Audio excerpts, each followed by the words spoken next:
Kalau kita dikecewakan oleh orang terdekat kita, apalagi itu berkaitan dengan gereja, jangan sampai kita itu sakit hati dengan gereja itu. Jangan sampai karena satu jemaat atau karena satu leaders atau siapapun itu, termasuk mungkin kita ada masalah dengan gembala itu, maka kita menganggap bahwa semua gereja itu salah. Bahwa buat apa saya bergereja sedangkan orang-orang dalam gereja itu tidak sempurna. Nah, ini yang perlu kita tahu, bahwa yang namanya gereja memang tidak sempurna, guys. Tidak ada satupun gereja, maupun dia gereja besar maupun gereja kecil, maupun dia gembala itu bisa menyembuhkan orang, apapun itu pasti ada kelemahannya. Karena yang memimpin secara fisik sekarang ini adalah manusia seperti kita ini.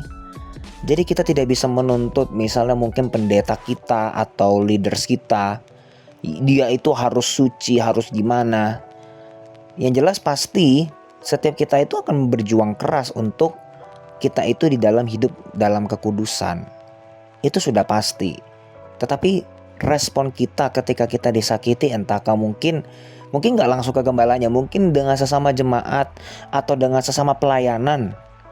Sekalipun ada gesekan itu, justru disitulah Tuhan menguji kita.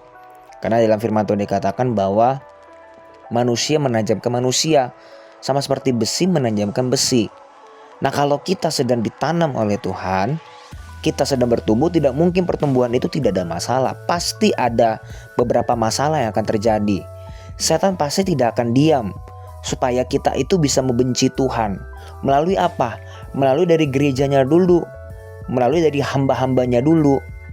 Jadi kalau misalnya sudah tidak suka dengan hamba-hambanya, sudah pasti kita akan merujuknya kepada Tuhan Yesus. Makanya kita jangan sampai kita itu ngomong, gue sih suka dengan pengajaran Tuhan Yesus, tapi gue tidak suka dengan para pengikutnya.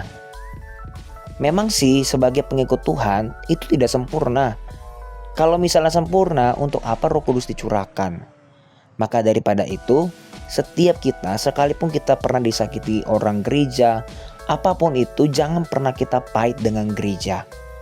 Mungkin jangan karena satu orang kita langsung benci semua orang. Sama seperti misalnya, contoh, kalau misalnya kita pernah disakiti oleh satu teman kita, misalnya satu kelas, maka kita benci satu kelas itu. Kan yang salah teman kita itu.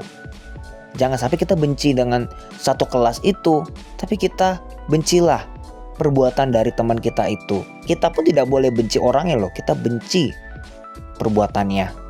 Jadi saya berdoa dalam nama Yesus, jangan sampai kamu pahit dengan gereja, tapi justru mengampuni. Dan nanti Tuhan akan kasih tahu caranya bagaimana kamu akan berkembang dan bertumbuh sekalipun tempatnya sulit.